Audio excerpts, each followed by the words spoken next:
Like ಮಾಡಿ, share ಮಾಡಿ, subscribe ಮಾಡಿ.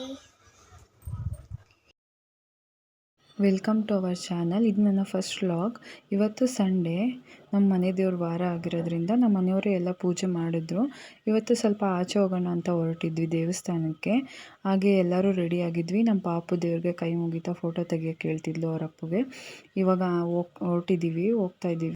ತಿಂಡಿ ಏನು ತಿಂದಿರಲಿಲ್ಲ, ಅಂದಿವೆ ಹೋಗ್ತಾ ಯಾವುದಾದ್ರೂ ಹೋಟೆಲಲ್ಲಿ ತಿನ್ನೋಣ ಅಂತ ಹೇಳ್ಬಿಟ್ಟು ಹೋಗ್ತಾ ಇದ್ವಿ. ಇಲ್ಲಿ ಆಲ್ರೆಡಿ ಅದೇ ತುಂಬ ಟೈಮ್ ಆಗಿತ್ತು, 11:30 ಆಗಿತ್ತು. ಇಲ್ಲಿ ಒಂದು ಹೋಟೆಲಲ್ಲಿ ತಿಂಡಿಗೆ ಅಂತ ಬಂದ್ವಿ. ನಾನು ನನ್ನ ಮಗಳು ಇಡ್ಲಿ ತೊಗೊಂಡಿದ್ವಿ, ನಮ್ಮ ಮನೆಯವರು ಸೆಟ್ ದೋಸೆ ತೊಗೊಂಡಿದ್ರು. ಆಮೇಲೆ ಹೊರಟ್ವಿ. ಇದು ದೇವಸ್ಥಾನ ಯಾವುದಂತ ಗೊತ್ತಿರ್ಬೋದು ಸಾಮಾನ್ಯವಾಗಿ ಎಲ್ಲರಿಗೂ. ಇದು ವಿಶ್ವದಲ್ಲೇ 161 ಅಡಿ ಎತ್ತರದ ಆಂಜನೇಯ ಸ್ವಾಮಿ ಇರೋ ದೇವಸ್ಥಾನ. ಒಳಗಡೆ ಗರ್ಭಗುಡಿ ಒಳಗಡೆ ಕ್ಯಾಮ್ರಾ ಅಲೋ ಇರಲಿಲ್ಲ, ಹಾಗಾಗಿ ಆಚೆಯಿಂದ ಸ್ವಲ್ಪ ಕ್ಲಿಪ್ಪಿಂಗ್ಸ್ನ ತೊಗೊಂಡೆ.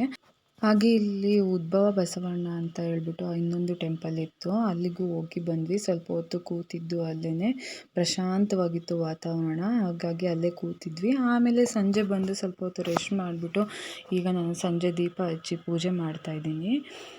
ಪೂಜೆ ಮಾಡಿಬಿಟ್ಟು ಆಮೇಲೆ ಟೀ ಮಾಡಬೇಕು. ನಮ್ಮ ಮನೆಯವರು ಆಚೆ ಇದ್ದಾರೆ. ಹಾಗೆ ಇಲ್ಲಿ ಸ್ವಲ್ಪ ನಾನು ಪಾಟಲ್ಲಿ ಹೂವು ಹಾಕಿದ್ದೆ, ಅಂದರೆ ಗಿಡಗಳನ್ನ ತೋರಿಸೋಣ ಅಂತೇಳ್ಬಿಟ್ಟು ತೋರಿಸ್ತಾ ಇದ್ದೀನಿ. ನೋಡಿ ತುಂಬ ಚೆನ್ನಾಗಿ ಬಂದಿದೆ ಗಿಡಗಳೆಲ್ಲ. ಹಾಗೆ ಮೆಣಸಿನ್ಕಾಯಿ ಎಲ್ಲ ನಾನು ಇಲ್ಲೇ ಹಾಕಿರೋದು. ಹಾಗೆ ಏನಾದರೂ ಯೂಸ್ ಮಾಡಬೇಕಂದ್ರೆ ಇಲ್ಲೇ ತೊಗೊಂಡು ಯೂಸ್ ಮಾಡ್ತೀನಿ. ಹಾಗೆ ರೋಸ್ ಆಗಿರ್ಬೋದು, ತುಂಬ ಗಿಡಗಳು ಅಷ್ಟೇ ಚೆನ್ನಾಗಿ ಹೂವು ಫ್ಲವರ್ಸ್ ಆಗಿತ್ತು. ಆಮೇಲೆ ಈ ಮೆಣಸಿನ್ಕಾಯಿಗೆ ನೀವೇನಂತ ಹೇಳ್ತೀರಾ ಅಂತ ಹೇಳಿ. ನಾವು ಇದನ್ನು ಲವಂಗ ಮೆಣಸಿನ್ಕಾಯಿ ಅಂತ ಕರಿತೀವಿ. ಚಿಕ್ಕದಾಗಿರುತ್ತೆ ಮತ್ತು ತುಂಬ ಖಾರ ಇರುತ್ತೆ. ಇದು ತಿಂಡಿಗೆಲ್ಲ ಒಂದು 2-3 ಹಾಕಿದ್ರೆ ಸಾಕು, ತುಂಬ ಸಖತ್ತು ಖಾರ ಆಗುತ್ತೆ. ಹಾಗೆ ನೋಡಿ ರೋಸ್ ಹೇಳಿದ್ನಲ್ಲ ಎಷ್ಟು ಚೆನ್ನಾಗಿ ಬಂದಿದೆ. ಇದು 2 ರೋಸ್ ಗಿಡನ ನಾನು ಒಂದೇ ಪಾಟಿಗೆ ಹಾಕಿದ್ದೀನಿ, ಆದರೂ ತುಂಬ ಚೆನ್ನಾಗಿ ಬಂದಿದೆ. ಇದು ರೆಡ್ ಕಲರ್ ರೋಸು, ಇನ್ನೊಂದು ಪಿಂಕ್ ಕಲರ್ ರೋಸು. ಬಟ್ ತುಂಬ ಚೆನ್ನಾಗಿ ಏನೋ ಒಂಥರ ಫ್ಲವರ್ಸ್ ಅರಳಿದರೆ ತುಂಬ ಚೆನ್ನಾಗಿರುತ್ತೆ, ಮನಸ್ಸಿಗೆ ಏನೋ ಒಂಥರ ನೋಡೋಕ್ಕೆ ಖುಷಿ ಆಗುತ್ತೆ ಅಂತಲೇ ಹೇಳ್ಬೋದು. ಆವಾಗಲೇ ಹೇಳಿದ್ನಲ್ಲ ಇದು ಲವಂಗ ಮೆಣಸಿನ್ಕಾಯಿ ಅಂತ. ನೋಡಿ ಈ ಥರ ಇದು ಹಣ್ಣಾಗಿರೋದು. ನಿಮ್ಮ ಕಡೆ ಏನಂತ ಹೇಳ್ತೀರಾ ಅಂತ ಹೇಳ್ಬಿಟ್ಟು ಕಮೆಂಟ್ ಮಾಡಿ. ಆಮೇಲೆ ನಾನು ಮತ್ತೆ ವ್ಲಾಗ್ನ ಕ್ಲೋಸ್ ಮಾಡಿಬಿಟ್ಟೆ, ಮಾಡೋಕ್ಕಾಗಲಿಲ್ಲ. ಇದು ನೆಕ್ಸ್ಟ್ ಡೇ, ಪಾಪುಗೆ ಕನಕದಾಸ ಜಯಂತಿ ಅಂತ ಹೇಳ್ಬಿಟ್ಟು ರಜೆ ಇತ್ತು. ಹಾಗೆ ಅವಳಿಗೆ ಸ್ವಲ್ಪ ಫೀವರ್ ಕೂಡ ಬಂದಿತ್ತು, ಹಾಗಾಗಿ ಹಾಸ್ಪಿಟಲ್ಗೆ ಹೋಗಬೇಕಿತ್ತು. ನಮ್ಮ ಮನೆಯವರು ಮಧ್ಯಾಹ್ನ ಬರ್ತೀನಿ ಅಂತ ಹೇಳಿದರು, ಹಾಗಾಗಿ ನಾನು ಅಡುಗೆಗೆಲ್ಲ ರೆಡಿ ಮಾಡ್ತಾಯಿದ್ದೆ. ಇವತ್ತು ಹಸಿ ತೊಗರಿಕಾಳು ಸಾಂಬಾರನ್ನ ಮಾಡ್ತಾಯಿದ್ದೀನಿ, ಸಿಂಪಲ್ಲಾಗಿ, ಏನು ಜಾಸ್ತಿ ಮಸಾಲೆ ಏನಿಲ್ಲ. ಇದಕ್ಕೆ ನಾನು ಈರುಳ್ಳಿ, ಬೆಳ್ಳುಳ್ಳಿ, ಟೊಮೊಟೊ ಮತ್ತು ಕಾಯಿ ತುರಿ ಎಲ್ಲ ಹಾಕ್ಬಿಟ್ಟು ರುಬ್ಕೊತಾ ಇದ್ದೀನಿ. ಜೊತೆಗೆ ನೋಡಿ ಇಲ್ಲಿ ಒಗ್ಗರಣೆಯಲ್ಲೇ ಕಾಳನ್ನ ನಾನು ಬೇಯಿಸ್ತೀನಿ. ಸಾಸಿವೆ ಜೀರಿಗೆ ಎಲ್ಲ ಹಾಕ್ಬಿಟ್ಟು ಒಗ್ಗರಣೆ ಹಾಕ್ಬಿಟ್ಟು ಅದಕ್ಕೆ ಮತ್ತು ಹಸಿ ಕಾಳನ್ನ ಕ್ಲೀನಾಗಿ ತೊಳೆದು ಹಾಕಿ ನೀರು ಹಾಕ್ಬಿಟ್ಟು ಅದು ಒಗ್ಗರಣೆಲೇ ಬೇಯೋದ್ರಿಂದ ಅದರ ಟೇಸ್ಟ್ ಚೆನ್ನಾಗಿರುತ್ತೆ ಅಂತ.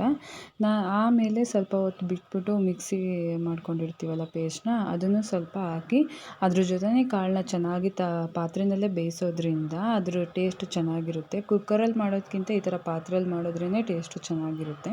ನಾನು ಯಾವಾಗಲೂ ಈ ಥರ ಹಸಿ ಕಾಳನ್ನ ಏನಾದರೂ ಮಾಡೋದಾದರೆ, ಅವರೆಕಾಳಾಗಿರ್ಬೋದು, ತೊಗರಿ ಕಾಳಾಗಿರ್ಬೋದು, ಯಾವುದೇ ಕಾಳಾಗಿರ್ಬೋದು, ಸಾಂಬಾರು ಮಾಡೋದಾದರೆ ಈ ಥರ ಓಪನ್ನಾಗಿ ತಪ್ಪಲೆಯಲ್ಲೇ ಇಟ್ಟು ಮಾಡ್ತೀನಿ.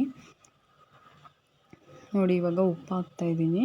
ಉಪ್ಪು ಹಾಕ್ಬಿಟ್ಟು ಸ್ವಲ್ಪ ಹೊತ್ತು ಬಿಟ್ಟು ನೀರು ಹಾಕಿ ಚೆನ್ನಾಗಿ ಬೇಯಿಸೋದ್ರಿಂದ ಅದು ಖಾರದ ಜೊತೆನೇ ಕಾಳು ಚೆನ್ನಾಗಿ ಬೆಂದರೆ ಸಾಂಬಾರು ಟೇಸ್ಟ್ ತುಂಬ ಚೆನ್ನಾಗಿರುತ್ತೆ. ಇವಾಗ ಸಾಂಬಾರೆಲ್ಲ ರೆಡಿ ಆಯಿತು. ಈಗ ನನ್ನ ಮಗಳು ಏನೋ ಹೇಳ್ತೀನಿ ಅಂತಿದ್ದಾಳೆ. ಲೈಕ್ ಮಾಡಿ, ಶೇರ್ ಮಾಡಿ, ಸಬ್ಸ್ಕ್ರೈಬ್ ಮಾಡಿ. ಅವಳಿಗೆ ಹೇಳಿದ ಮೇಲೆ ಏನೋ ಒಂಥರ ಖುಷಿ. ಇವಾಗ ಹಾಸ್ಪಿಟಲಿಗೆ ಕರ್ಕೊಂಡು ಹೋಗೋಣ ಅಂತ ಹೇಳ್ಬಿಟ್ಟು ನಮ್ಮ ಮನೆಯವರು ಜರ್ಕಿನೆಲ್ಲ ಹಾಕ್ಬಿಟ್ಟು ರೆಡಿ ಮಾಡ್ತಿದ್ದಾರೆ. ಅಲ್ಲಿಂದ ಬಂದು ಹಾಸ್ಪಿಟ್ಲಿಂದ ಬಂದ್ವಿ. ಪಾಪನ ಸ್ವಲ್ಪ ರೆಸ್ಟ್ ಮಾಡೋಕ್ಕೆ ಹೇಳ್ಬಿಟ್ಟು ಕಡಲೆಕಾಯಿ ಹುರಿತಿದ್ದಾರೆ ನಮ್ಮ ಮನೆಯವರು. ಮನೇಲಿ ಸ್ವಲ್ಪ ಕಡಲೆಕಾಯಿ ಇತ್ತು, ಟೀ ಮಾಡಿಕೊಂಡು ಜೊತೆಗೆ ಕಡಲೆಕಾಯಿನ ತಿನ್ನೋಣ ಅಂತ ಹೇಳ್ಬಿಟ್ಟು ಹುರಿತಾ ಇದ್ದಾರೆ. ಆಮೇಲೆ ಸ್ವಲ್ಪ ಹೊತ್ತು ಟಿ ವಿ ನೋಡಿ ಅಡುಗೆಗೆ ರೆಡಿ ಮಾಡ್ತಾಯಿದ್ದೀನಿ. ಇದು ನಾನು ಅನ್ನ ಮತ್ತು ಮುದ್ದೆ ಮಾಡ್ತಾಯಿದ್ದೀನಿ. ಅನ್ನ ನಾನು ಯಾವಾಗಲೂ ಈ ಥರ ತಪ್ಪಲಿನಲ್ಲೇ ಮಾಡೋದು, ಮತ್ತು ಮುದ್ದೆನ ಈ ಥರ ನನಗೆ ಬಾಣಲೆಲಿ ಮಾಡೋ ಅಭ್ಯಾಸ, ಹಾಗಾಗಿ ಇದರಲ್ಲೇ ಮಾಡೋದು. ಆಮೇಲೆ ಮುದ್ದೆ ಅನ್ನ 2 ಆಯಿತು. ಈಗ ಊಟಕ್ಕೆ ರೆಡಿ ಮಾಡಿದ್ದೀನಿ. ನನ್ನ ಮಗಳು ಇನ್ನೂ ಆಟ ಆಡ್ತಾನೇ ಇದ್ದಾಳೆ. ದಯವಿಟ್ಟು ಈ ಚಾನಲ್ನ ಸಬ್ಸ್ಕ್ರೈಬ್ ಮಾಡಿ, ಲೈಕ್ ಮಾಡಿ, ಶೇರ್ ಮಾಡಿ, ಹಾಗೆ ಸಪೋರ್ಟ್ ಮಾಡಿ. ಇನ್ನೂ ಹೆಚ್ಚು ವಿಡಿಯೋಗಾಗಿ ಕಮೆಂಟ್ ಮಾಡಿ. ದಯವಿಟ್ಟು ಸಪೋರ್ಟ್ ಮಾಡಿ. Thank you. ಶುಭರಾತ್ರಿ.